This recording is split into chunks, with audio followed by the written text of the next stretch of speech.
इसीलिए नहीं कि मैं एक लड़की हूँ, मुझे कोई इंटरेस्ट नहीं है यार, नहीं अच्छी लगती मुझे ई बुक्स। अपने हाथों से किताबों के पन्ने पलटना चाहती हूँ। ई वीज़ा नहीं, अपने पासपोर्ट पे स्टैम्प्स चाहती हूँ। The one E thing that I like is equality. कुछ महीने लगे उसका वाला फेमिनिज्म समझने में, मगर समझ आ ही गया कि वो मेरा फेमिनिस्ट प्रेमी नहीं, सिर्फ और सिर्फ एक गलत फहमी निस था। इसके बाद भी कुछ 2-4 लोगों ने समय समय पे मुझसे प्यार करने का दावा किया। कई बार दिल तुड़वाकर मैं भी सीख ही गई कि ये बिक गई है गवर्नमेंट, अब इन प्रेम कहानियों में कुछ नहीं रखा, ये कहानी वाले सब के सब हमको मिलके पागल बना रहे हैं। पता है प्यार की कोई स्टैंडर्ड रूल बुक क्यों नहीं है? क्योंकि love is not suppose to be stereotypical. प्यार किसी दुकान पे टंगा स्मॉल, मीडियम, लार्ज या एक्सेल कपड़ा है ही नहीं। It is suppose to be tailor made, दिल के हालात के नाप अनुसार।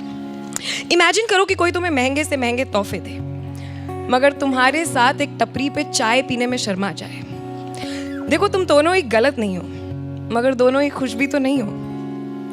प्यार तब मुकम्मल नहीं होता जब कोई तुम्हें बेइंतहा चाहे, वो तब पूरा होता है जब तुम्हें कोई वैसे चाहे जैसे तुम चाहते हो चाहे जाना। You know, tailor made. मगर 2-4 सस्ते, सुंदर, टिकाऊ मगर इल फिट रेडीमेड ऑप्शंस देखने के बाद मैं भी समझ ही गई कि मुझे इन चक्करों में पड़ना ही नहीं है। मैं अकेली अपने कंफर्टेबल लोअर और टी शर्ट में काफ़ी खुश हूँ। और इसी समय राइट एट दिस टाइम एक कपड़ा, एक लड़का मेरी जिंदगी में आता है। तुम लोगों को हम साथ साथ वाला विनोद याद है? घर का छोटा मगर शैतान बच्चा। Now think of Piku, who has literally been dealing with shit all her life. Now imagine them together. ऐसा नहीं लग रहा किसी ने पास्ता में हरी चटनी मिला दी हो। Funny, right? He's funny. And I like laughing. Well, I'm dying to laugh. लेकिन एक बड़े फिलोसोफर ने कहा है कि दूध का जला छाछ भी फूक फूक कर पीता है। So I decided to date him but not get serious. Basically a red flag myself. इसलिए जब भी मैं अपने दोस्तों के साथ कहीं घूमने फिरने जाती तो उसको साथ ले जाती कि जैसे ही इनसिक्योर होकर झगड़ेगा मैं इसे छोड़ दूंगी। जानबूझकर करती ज्यादा शैतानी, फालतू बातें और नॉनसेंस डिबेट्स कि जैसे ही ऑफेंड होगा मैं इसे छोड़ दूंगी। एक बार ना एक सेम टेस्ट में हमारे मार्क्स, उसके मार्क्स मुझसे ज्यादा आए और मैं उससे झगड़ ली, ये कहकर कि तूने तो कर लिया मगर मैं रह गई। लुक एट द आयरनी, कैसे ट्रॉमा से दूर भागते भागते हम खुद उसे कैरी करने लगते हैं, हमें पता भी नहीं चलता। मगर ना वो मुझसे झगड़ा, ना चिढ़ा, ना गुस्सा किया। मेरी नॉनसेंस डिबेट्स को उसने कब मिडनाइट कॉन्वर्सेशंस बना लिया पता भी नहीं चला। ऐसा नहीं है कि वो मुझसे लड़ता नहीं है, मगर इन सब मटीरियलिस्टिक बातों के लिए नहीं। अक्सर जब मैं अपनी दुनिया में खो जाती हूँ तो मेरे वक्त के लिए लड़ता है। उसे मेरा मी टाइम समझ नहीं आता और मुझे उसके कई जोक्स ऑफेंसिव लगते हैं, इसीलिए मैं अपना मी टाइम कम कर देती हूँ और वो अपने जोक्स बदल लेता है। मुझे पूरी दुनिया की अटेंशन चाहिए और उसे सिर्फ मेरी। एक दिन भी प्रिंसेस ट्रीटमेंट ना दो तो झगड़ा हो सकता है, मगर झगड़े में वो कभी मुझ पर चिल्लाता नहीं है और मैंने रिसेंटली चिल्लाना बंद किया है। मेरे पापा को ना बहुत गुस्सा करने की आदत थी। मुझे मालूम नहीं पड़ा कि बदले में मैं कब इतना चिल्लाने लगी। हमें एहसास नहीं होता कि ये जो जनरेशनल ट्रॉमा की चेन्स में हम फंस गए हैं ना, हम इन्हें तोड़ भी सकते हैं। मुश्किल है लेकिन है तो हमारे ही हाथ में ना। They say art is born in chaos. I want to tell them so is trauma. The only difference between art and trauma is love. You know, every broken person in this room right now could have been an artist only and only if they found love. So when this funny man and I realized that we might be falling in love, I decided to be truthful. So I told him, you know what? I am a mess. I don't want to pretend to be my best self and then break down into pieces later. So yeah, I am a mess. Mine. You're my mess, he said. It's been almost 9 years and I'm still a mess.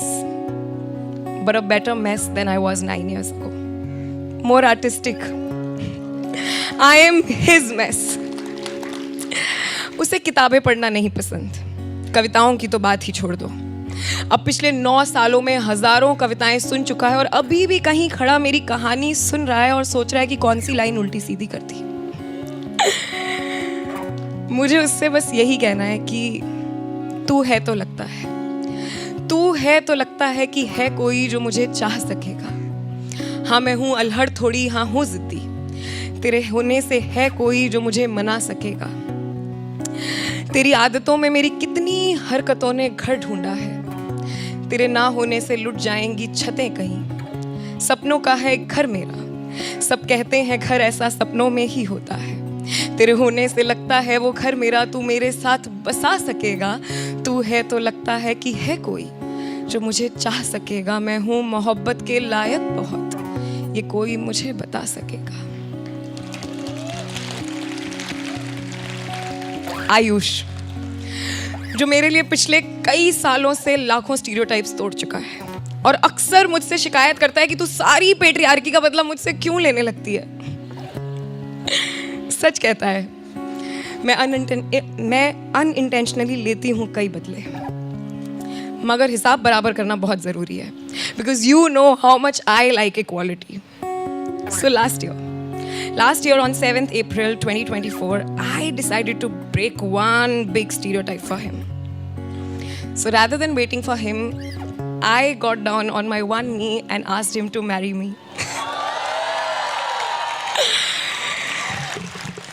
क्योंकि मैं जान गई हूँ कि ये वही प्रेम है जिसको जिया जाएगा, जिस पर कहानियाँ लिखी जाएंगी कविताएं, not because I am an artist, but because he is pure art. And you know, याद है वो लड़का जो मिस फ्रेशर्स वाले दिन मिला नहीं था? He's not just pure art, he's also Mr. Freshers 2014, the mysterious Mr. Freshers. I finally found him.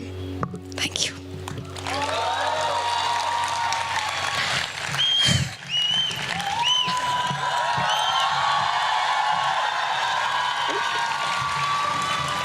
Kissing me, close your eyes and missing me.